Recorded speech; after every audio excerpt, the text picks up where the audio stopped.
Head of the department تھے وہ professor Rafi Ahmad Chaudhry تھے. کیمبرج یونیورسٹی سے پروفیسر رادرفورڈ سے پی ایچ ڈی کی تھی. رادرفورڈ ان کے سپروائزر تھے.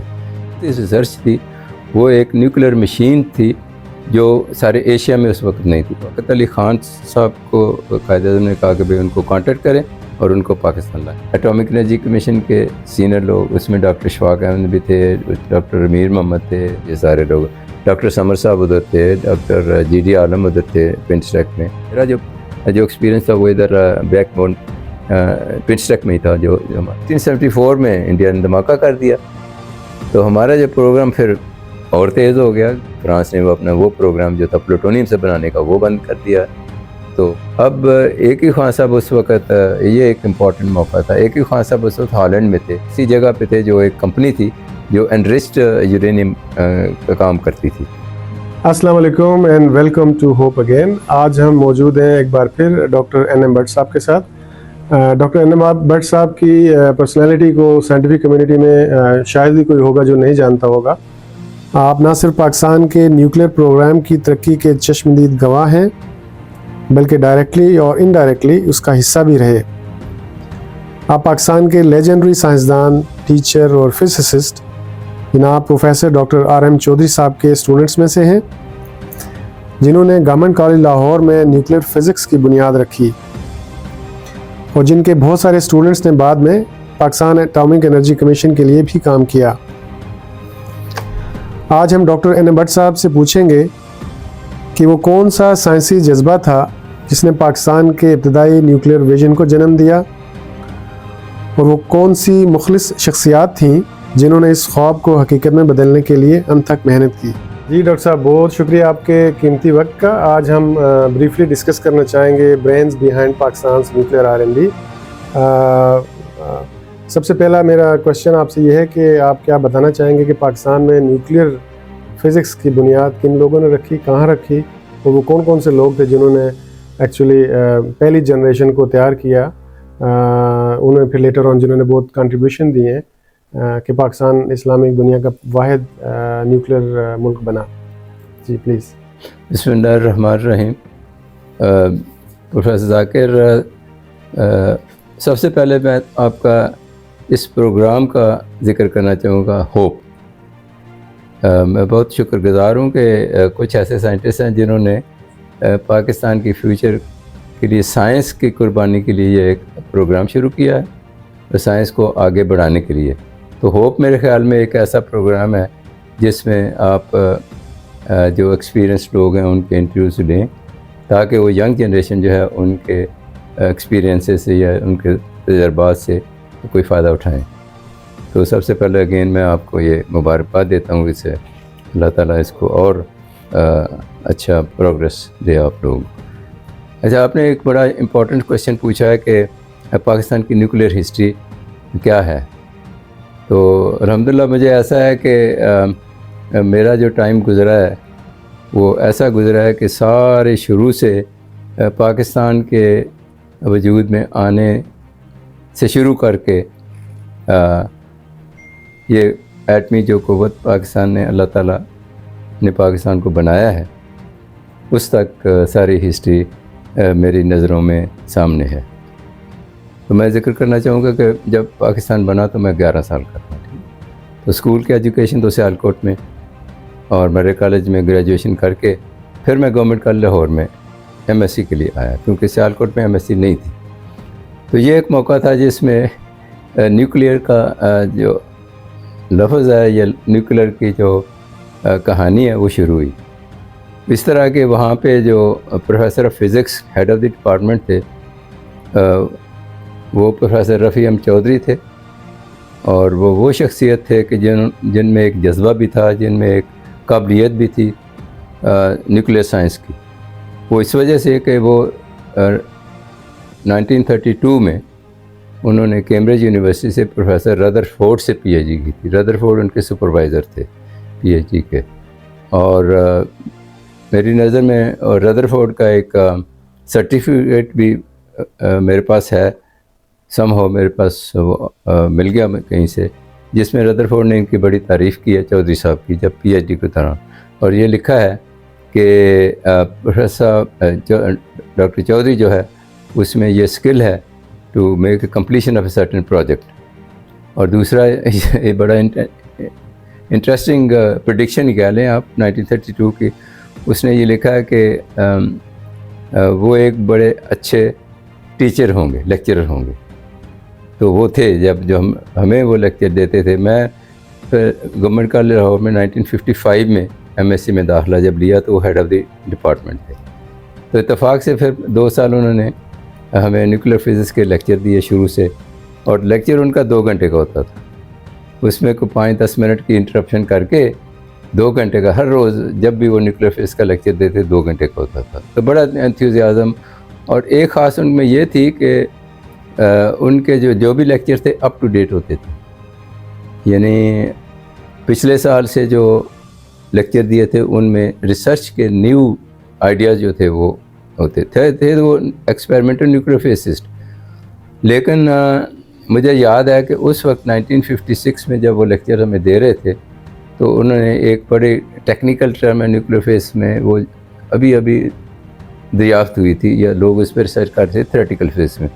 وہ تھا پیرٹی آف نیوکلیئر ریئیکشنز, کہ نیوکلیئر ریئیکشن ایک یا دوسرے میں جب ہوتا ہے تو کیا اس میں ایک جب انٹری ہوتی ہے اور باہر جب ریئیکشن ہوتا ہے تو پھر کیا ہوتا ہے, ایک پیرٹی ہوتی ہے اس میں. وہ ایک نیا کانسیپٹ تھا وہ تھیوریٹیکل کا, لیکن وہ چونکہ اپ ٹو ڈیٹ رہتے تھے تو یہ ابھی تک دیکھیں اتنی پرانی بات ہے, لیکن مجھے یاد ہے کہ ان کا جو لیکچر ہوتا تھا یہ نہیں کہ پرانا اور اپ ٹو ڈیٹ ہر سال ہوتا تھا.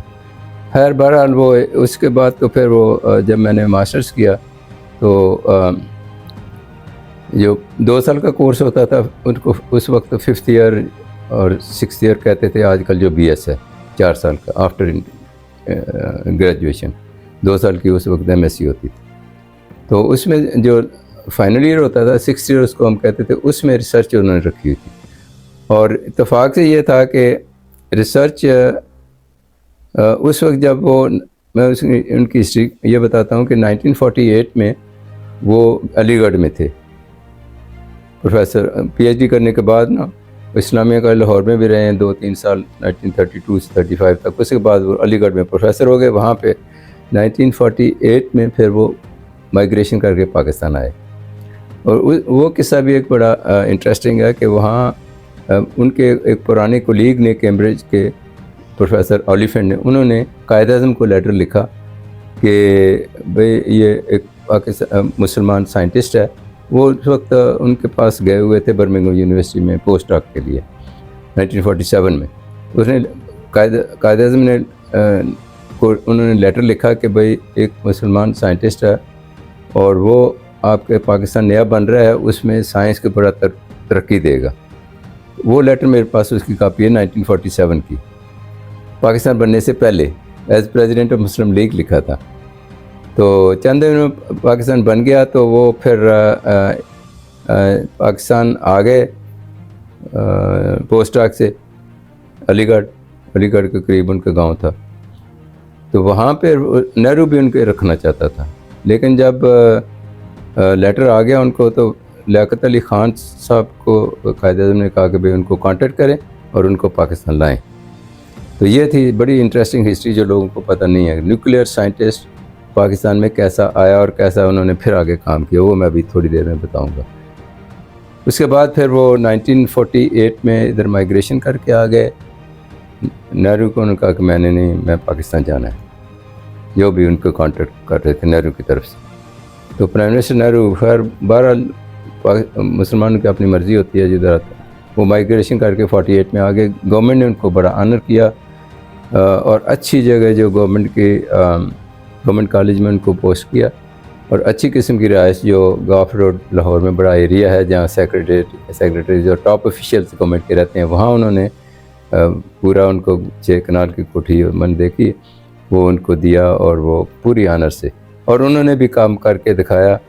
اچھا اس میں یہ امپورٹنٹ چیز, جب میں 55 میں میرا کورس پہلا ختم ہو گیا پہلے سال کا, دوسرے سال کی جو تھیسس ریسرچ تھی وہ ایک نیوکلیئر مشین تھی جو سارے ایشیا میں اس وقت نہیں تھی, اور وہ انہوں نے 1954 میں 1954 یعنی 1 سال پہلے انسٹال کروا دی تھی. تو لکیلی جو میرا ایک پروجیکٹ تھا نیوکلیر ریئیکشنز پہ یا نیوکلیر اسٹڈیز پہ وہ اس مشین پہ تھا. تو وہ ایک بڑا انٹرسٹنگ تھا. اس میں سارا ایکسپیرینس ہمیں ملا کیسے نیوکلیر کے انسٹرومنٹ بنائے جاتے ہیں اور جس میں کافی ریڈیشن ڈیٹیکٹرز ہوتے ہیں. وہ ساری ٹریننگ ہم نے 1 سال میں وہاں پہ لیتھ ورک ہوا, گلاس بنانے کی ٹریننگ لی, ویکیوم ٹیکنالوجی کی ٹریننگ کی. وہ پورے 1 سال میں انہوں نے بیسک ٹریننگ ساری دے دی تھی.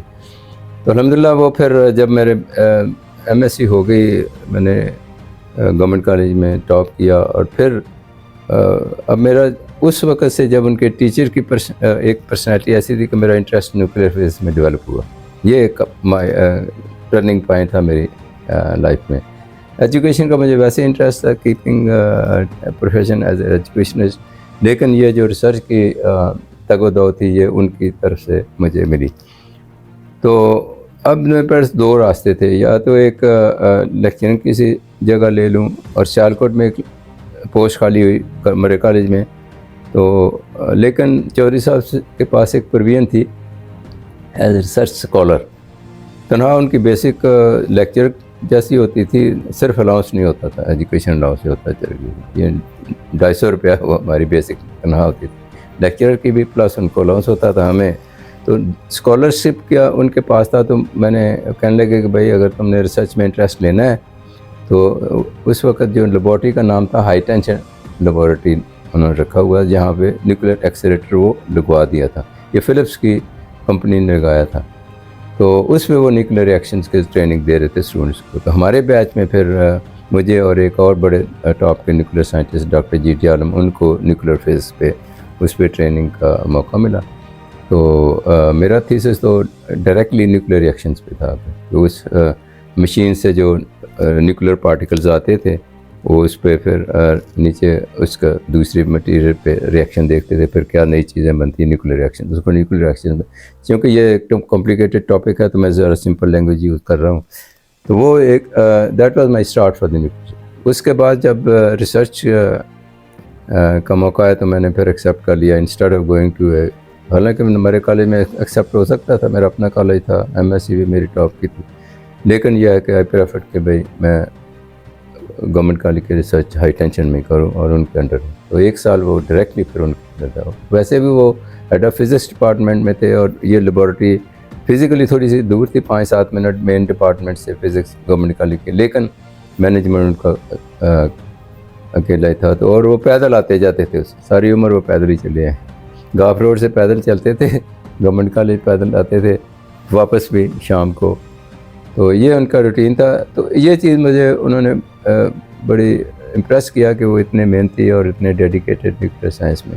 اب نیوکلیر سائنس اسپیشل تو ایک ہو گئی. اب اس کے بعد جو انہوں نے ایز ارلی ایز 1948 جو اسٹوڈنٹس دیے, تو ان میں جو میرے پاس لسٹ ہے پوری, جس میں یہ ارلی اسٹوڈنٹس جنہوں نے نیوکلیر جو گیجٹس تھی وہ بنائیں, اور وہ ابھی تک یوز ہو رہی ہیں. آج کل کی ماڈرن جو نیوکلیر فزکس ہے اس میں بھی وہی چیزیں یوز ہوتی ہیں, اور کمپنی سے بنی ہوئی, لیکن وہ چیز ان کو گائیگر کاؤنٹر کہتے ہیں.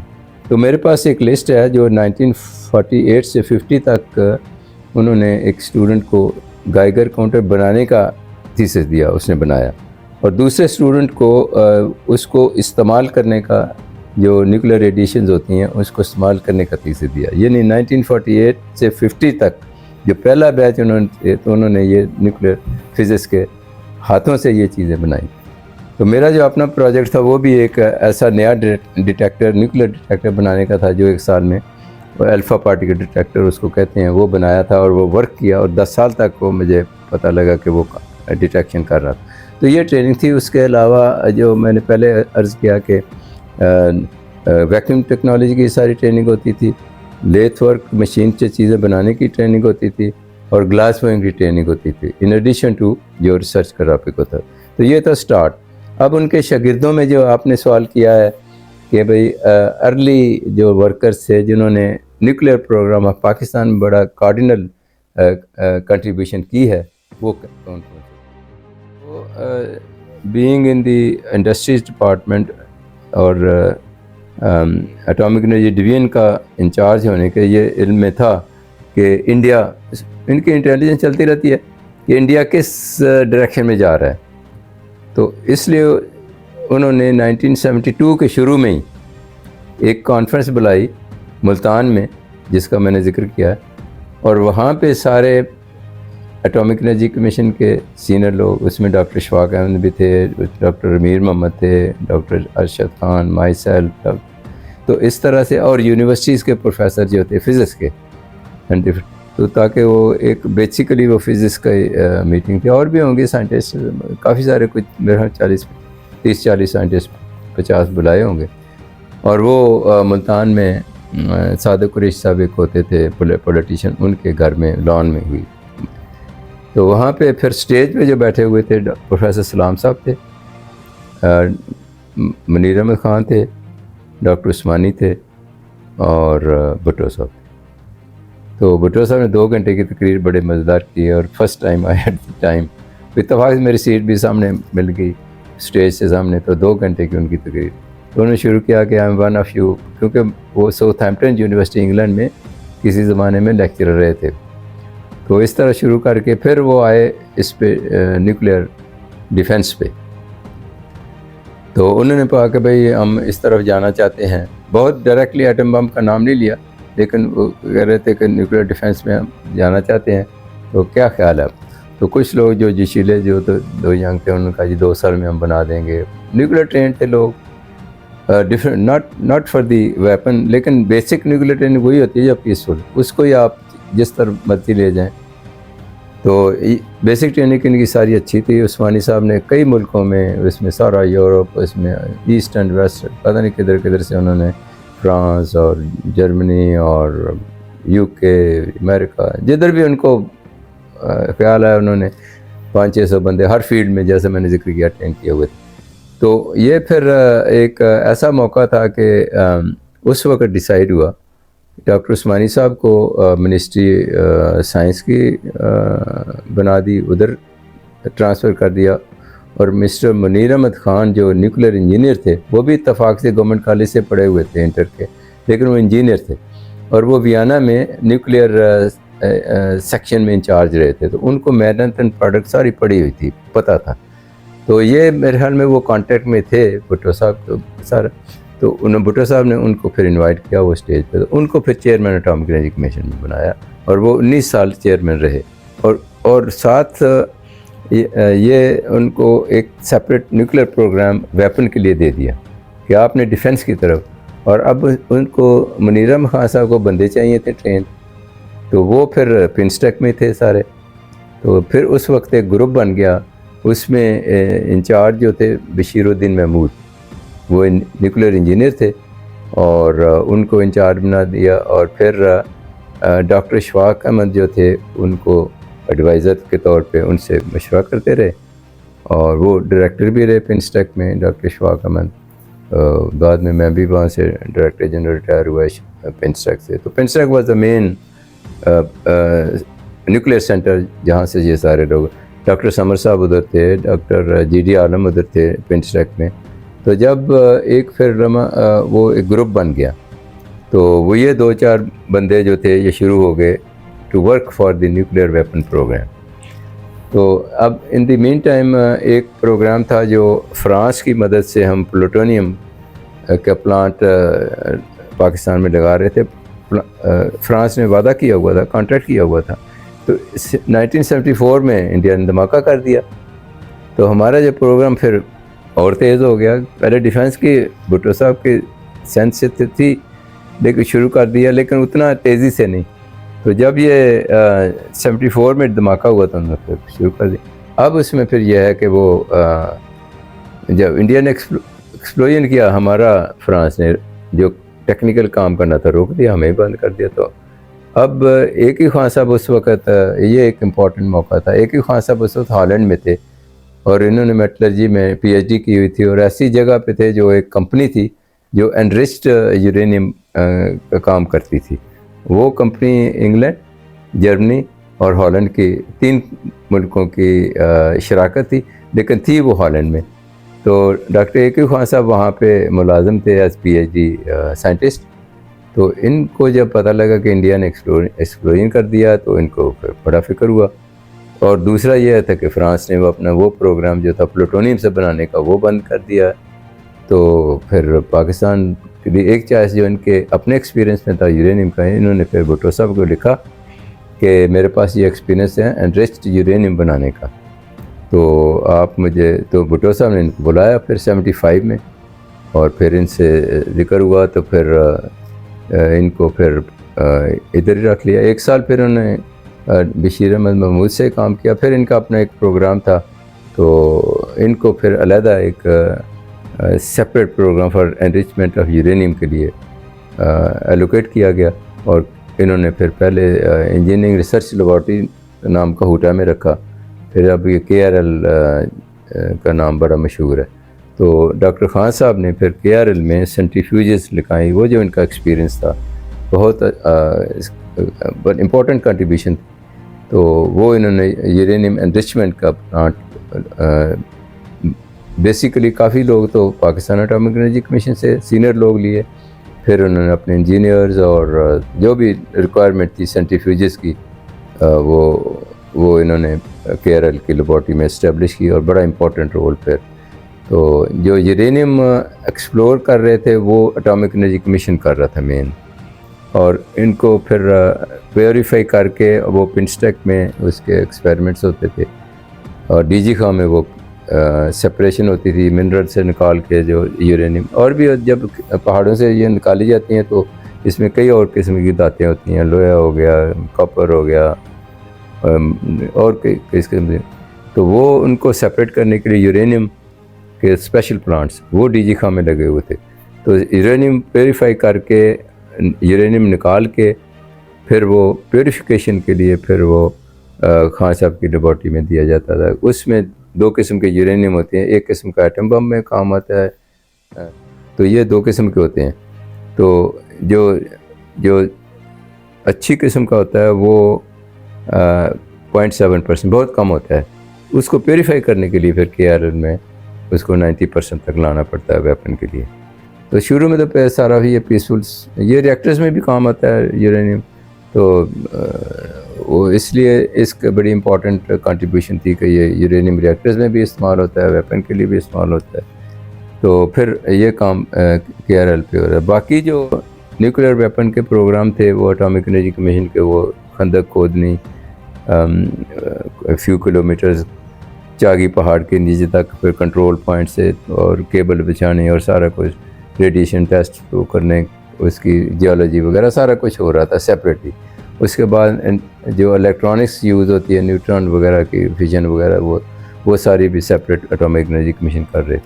تو پھر جب انڈیا نے 98 میں 84 جو اوور آل، میں تو اس پروگرام ٹیکنیکل میں نہیں تھا جو کلاسیفائڈ تھا. میرا جو ایکسپیرینس تھا وہ ادھر بیک بون پنسٹیک میں ہی تھا، جو ہم تھوڑا بہت مدد کر سکتے تھے ان سائنٹسٹ کی. وہ اس میں ایک جوائنٹ پروگرام تھا اوور دا ایئرس.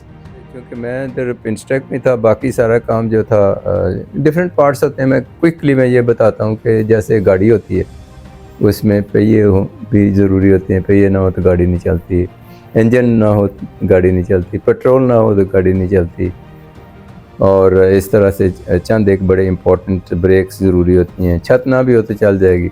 تو اس طرح کی چند ایک، اس میں سے ایک جو بڑا امپورٹنٹ ایلیمنٹ تھا نیوکلیر ویپن میں وہ یورینیم انریچمنٹ ہے، یعنی پیٹرول کی. اگر وہ نہیں ہے تو باقی چیزیں ساری کام نہیں کریں گی. تو اس لیے وہ جو امپورٹنٹ کنٹریبیوشن تھی وہ خان صاحب کی KRL لیبارٹری میں، اور بھی جو ہیلپ ہو سکتی تو وہ. لیکن جو فائنل ایک ٹیم تھی جس نے اس کو پھر ٹیسٹ کر کے، پہلے تو کولڈ ٹیسٹ ہوتے ہیں جو یورینیم کے بغیر ہوتے ہیں، وہ ڈاکٹر سمر بارکمند اس گروپ میں تھے. اس سے پہلے ڈاکٹر حفیظ قریشی صاحب ایک بڑے ویری کمپیٹنٹ وہ گروپ انچارج تھے. وہ کسی اور جگہ میں پنسٹیک نہیں تھے، کسی اور جگہ پہ اس کی لیبارٹری تھی. تو وہ پھر ڈاکٹر سمر صاحب بھی اس پہ، وہ ریٹائر ہو گئے. پروگرام وہ چل رہا تھا کولڈ ٹیسٹ اور باقی سارے دوسرے. وہ ڈاکٹر سمر صاحب جب 98 میں بھائی کہتے ہیں بھائی 85 84 تک تیار تھے سارے ٹو ٹیسٹ. یورینیم ڈال کے ایٹم ہم ٹیسٹ کرنا. باقی جو یورینیم کے بغیر ٹیسٹ ہے الیکٹرانکس ہے, کتنی بڑی فاسٹ الیکٹرانکس ہوتی ہے, مائکرو سیکنڈ میں سیکنڈس کا بھی 1 ملین آف اے پارٹ تک وہ کرنے پڑتے ہیں, تو بڑے مشکل وہ بھی ہوتا ہے. تو یہ ساری چیزیں سیپریٹلی اوور دا ایئرس بن رہی تھی, 85 راؤنڈ تک تیار تھے. اب لیکن یہ پولیٹیکل وجہ سے پاکستان ٹیسٹ نہیں کر سکتا تھا, اس میں کافی بندشیں ہوتی ہیں. تو 98 میں جب انڈیا نے دوسرا دھماکہ کیا اور ہمیں دھمکی دینی شروع کر دی کہ ہم آزاد کشمیر بھی لے لیں گے, پرائم منسٹر واجپئی نے کہا کہ بھائی ہم آزاد کشمیر بھی لے لیں گے, پر پاکستان کو پھر ایک بڑا دھچکا لگا کہ اب کیا بنے گا, یہ تو انڈیا تو ویسے ہی ہمارا بڑا دشمن. تو اس وقت پھر پبلک اوپینینس بھی لی گئی, بڑا مشکل تھا, باہر کے ملکوں نے انٹرفیئر کرنا تھا. لیکن یہ ہے کہ نواز شریف کی اس وقت حکومت تھی. ایک میٹنگ پھر فارن آفس میں بھی ہوئی, تو اتفاق سے میں بھی اس میٹنگ میں تھا, ہم ڈائریکٹرس تھے وہاں پہ, چند لوگ تھے, تو وہ اپنے اوپینین دے رہے تھے. مجھ سے ایک ڈائریکٹر نے پوچھا جی آپ کا ٹیکنیکلی کیا پروگرام ویو ہے, ٹیسٹ کرنا چاہیے کہ نہیں کرنا چاہیے. تو میں نے کہا بھئی جب ایک بندہ کئی سال لگا کے ایکسپیریمنٹ تیار کرتا ہے تو ایک سائنٹسٹ چاہتا ہے کہ اس کو ٹیسٹ کیا جائے اور دیکھا جائے کہ کامیاب ہے, کتنی کامیابی ہے, کیا اس میں امپرومنٹ کرنی ہے, کیا اس میں. تو اس لیے اس لحاظ سے تو ٹیسٹ کرنا چاہیے. لیکن یہ ہے کہ آپ اپنے ڈپلومیٹکلی دیکھ لیں فارن آفس کے, that is your field of expertise. تو بہرحال اس کے بعد میں نے سنا تھا کہ بھئی ڈاکٹر سمر صاحب کو, اشفاق صاحب کو بلایا گیا, ایک ہی خان صاحب کو بھی بلایا گیا, پرائم منسٹر نے بلایا کہ بھئی کیا کرنا چاہیے. تو چونکہ ڈاکٹر سمر صاحب کا group was incharge of testing this, تو پھر یہ 19 تاریخ کو یہ میٹنگ تھی. تو پھر ڈیسائیڈ کیا کہ پبلک پریشر بھی بہت تھا کہ کرنا چاہیے, ویسے بھی ڈیفینس کا مسئلہ تھا ملک کا ایک. تو فیصلہ یہ ہوا, پرائم منسٹر نے فیصلہ یہ کیا کہ ہم نے کرنا چاہیے. تو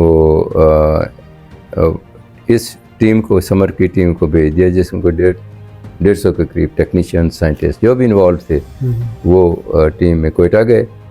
اور چاہے کا مقام پہلے ہی کئی سال پہلے اشفاق صاحب کے ہوتے ہوئے, وہ کافی سال پہلے اشفاق صاحب نے اس کو خندق کو کھدوایا ہوا تھا, کہاں کیبل بچھانا ہے, کہاں کمپیوٹر کنٹرول رکھنا ہے, اور پہاڑ کے نیچے رکھ کے اس, تاکہ وہ پہاڑ اس لیے جو نہ تھا کہ ریڈیشن باہر نہ نکلے. تو اس کو پھر خندق کے اوپر سیمنٹ ڈال کے, کیبل ڈال کے چلانے کے لیے سارا بڑا لمبا کام تھا. تو اس میں ملٹری بھی انوالو تھی, کیونکہ وہ ٹرکس ملٹری کے, it was a combined project of the country. اور اس میں سائنٹسٹ بھی تھے, ملٹری انوالو تھی, وہ ڈیفینس کا مسئلہ تھا. تو اس لیے وہ پھر ٹیم چلی گئی. تو انہوں نے پرائم منسٹر صاحب نے پوچھا کہ بھئی کتنی دیر میں سمر یہ ٹیسٹ, انہوں نے کہا جی ٹیسٹ ہم نے کیے ہوئے ہیں, اب 1 ہفتے میں باقی ہم ایکچوئل کر دیں گے. وداؤٹ یورینیم کول ٹیسٹ کو کہتے ہیں, وہ کیا ہوا ہے, تو وہ ساری انڈیکیشن ٹھیک ہے, اللہ کا شکر ہے. تو 19 کو یہ چلے گئے. پھر انہوں نے 27 کو کہا کہ ہم ریڈی ہیں, وہاں سے کوئٹے سے میسیج آیا.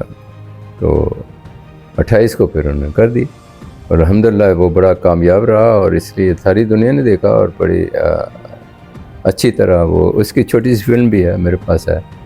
تو یہ تھی چھوٹی سی کہانی, اس میں کئی چیزیں رہ گئی ہوں گی, لیکن جو کہ میری لائف اس سے گزری ہے.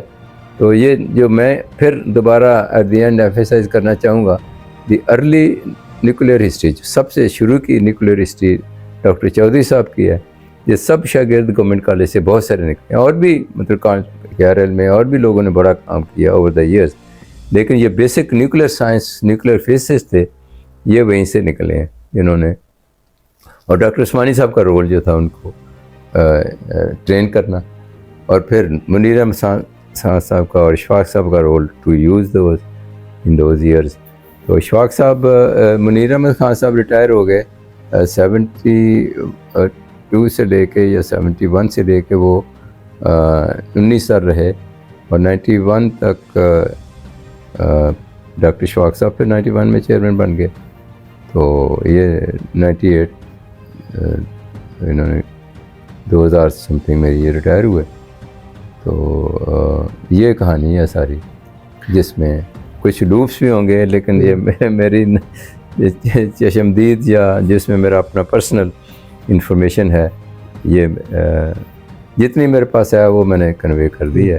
اچھا، آپ کے اس دور کے جتنے بھی سائنٹسٹ ہیں، آر ایم چودھری صاحب سے لے کر جتنے لوگوں نے کنٹریبیوٹ کیا اس پروگرام کے اندر، ان کے اندر بھی ایک اسپارک تھا، ایک ڈیڈیکیشن تھی۔ آج کے سائنٹسٹ کے اندر وہ اسپارک آپ کو نظر آتا ہے؟ اور اگر نہیں ہے تو آج کے سائنٹسٹ کیا ان سے، ان کی سٹوری سے، ان کی کنٹریبیوشن سے لرن کر سکتی ہے تاکہ اور بھی اس طرح کی ہم ڈیولپمنٹ کر سکیں فیوچر کے اندر؟ تو یہ آپ نے بڑا اچھا سوال کیا کہ بھائی فیوچر جنریشن اس فیلڈ نے آگے بھی ڈیولپ کرنا ہے، ڈیفینس کی ضرورت رہنی ہے انڈیا کو۔ تو کچھ ویوز اپوزٹ بھی ہوتے ہیں کہ نہیں، لیکن یہ ہے کہ چونکہ ہماری پاکستان کی بقا کا مسئلہ ہے، کسی نے ابھی بچایا، آپ نے دیکھا ابھی جو ریسنٹ مئی میں لڑائی ہوئی ہے انڈیا سے، اللہ تعالیٰ کے فضل سے اسی وجہ سے وہ آگے نہیں بڑھ سکا۔ ہماری ایئر فورس نے تو ڈومینیٹ کیا ہی ہے، لیکن نیوکلیر ویپن کی وجہ سے وہ ڈیفنس کا اتنا اسٹرانگ رول ہے کہ پریزیڈنٹ ٹرمپ کو انٹرفیئر کرنا پڑا کہ جنگ بند کرو، ورنہ اٹامک وار اگر ہو جاتی ہے تو وہ تو دنیا کو، وہ بھی کوئی دنیا سیف نہیں رہتی، ادھر ادھر ہوائیں جاتی ہیں، ریڈیشن جاتی ہے، یہ ہوتا ہے وہ ہوتا ہے، اور تباہی ہوتی ہے دونوں ملکوں کی۔ تو اس لیے وہ ایک بڑا اسٹرانگ ڈیفینس ہے نیوکلیر ویپن، یہ تو رہ نہیں ہے۔ ایک میٹنگ میں انٹرنیشنل تھی، میں نے کہا بھائی یہ کوئی ٹینس بال تھوڑی ہے ہاتھ میں لیتے لے جاؤ گے، atom bomb is a affair of large number of people and very well qualified. تو یہ ایک ایسے مسنیور، اس میں کئی دفعہ اس کو نگیٹ کر چکا ہوں انٹرنیشنل فورم پہ بھی، تو یہ بڑا امپورٹنٹ۔ تو جو آپ نے سوال کیا کہ اب آئندہ نسل کے لیے ایسے لوگ، آئی تھنک اس وقت تھوڑا سا جو میرا اپنا ویو ہے، جب تک سے تھوڑی سی پالیٹکس آئی ہے نا یونیورسٹیز میں، تو ٹیچرز بھی پولیٹیکل، کچھ ٹیچرز بھی پولیٹیکل ہو گئے ہیں، اتنی ڈیڈیکیشن نہیں رہی، اور سفارش کا اس میں پولرائزیشن عام ہو گئی ہے۔ ہمارے وقت میں جو وہ جنریشن جو تھی وہ بڑی ڈیڈیکیٹڈ تھی، آنیسٹ تھی، اور کمیٹڈ تھی اور سرٹن کاز۔ تو یہ میرے خیال میں یہ چیز کنوے کرنی چاہیے ہماری یونیورسٹیز کے پروفیسرز، یونیورسٹی کے ٹیچرز کو ایک سیریس موقع لینا چاہیے۔ ایک تو یہ ہے کہ یہ ڈیفنس والے جو پروجیکٹس ہیں ان کو کنٹینیو رکھنا چاہیے، اور یہ اسکولوں اور کالجوں میں اور یونیورسٹیوں میں نیوکلیر سائنس کی تعلیم ہونی چاہیے، کیونکہ یہ ہمارا ایک ڈیفنس ہے۔ دوسری باقی ڈیفنس جتنے نئے ایریاز آ رہے ہیں، اس میں نینو ٹیکنالوجی ہے، اس میں آرٹیفیشیل انٹیلیجنس ہے، یا جو بھی ڈیولپمنٹ نئی ڈیجیٹل ہو رہی ہیں، وہ ساری کی طرف ہمیں رجحان کرنا چاہیے اور اپڈیٹ رہنا چاہیے کہ جو نیوکلیر پرانی ہے اور اس کو اپڈیٹ کس طرح ہم نے آگے کرنا ہے۔ یہ ڈیفینس ہے، نیوکلیر ڈیفینس ہے، defence is very important. Apart from it جو پیسفل یوزز ہیں وہ تو بہت ہیں۔ نیوکلیر پاکستان نیوکلیر سوسائٹی ہے، وہ ہماری کئی جگہوں پہ ہے، 14-15 ہمارے نیوکلیر کینسر سینٹرز ہیں پاکستان میں کام کر رہے ہیں۔ ہمارے پاور ری ایکٹرز ہیں چائنا کی مدد سے بن رہے ہیں، وہ تو ساری پیسفل یوزز چل رہے ہیں۔ ایگریکلچر سینٹرز ہیں وہ چل رہے ہیں، تو یہ پبلک ڈومین بھی چل رہی ہے، لیکن ڈیفینس بھی بڑی ضروری ہے۔ تو میں سمجھتا ہوں یونیورسٹیز آر دی ہب، اور یہ ریسرچ سینٹرز ہیں، گورنمنٹ کو اس کو سپورٹ کرنا چاہیے، اور تاکہ یہ سلسلہ ڈیفینس کا چلتا رہے، اپنا ملک قائم رہے۔ تو باقی الحمدللہ ٹیلنٹ بہت ہے ہمارے بچوں میں، یہ میں نے انڈیویجولی بھی دیکھا ہے، وہ ایک سیپریٹ ٹاپک ہے۔ ٹیلنٹ بہت ہے، یہ کسی بھی یعنی انڈیویجول پر پرسن کئی ملکوں سے زیادہ ٹیلنٹ ہے۔ الحمدللہ پاکستان رہے گا، اور ہماری امیدیں ینگ جنریشن پہ ہیں۔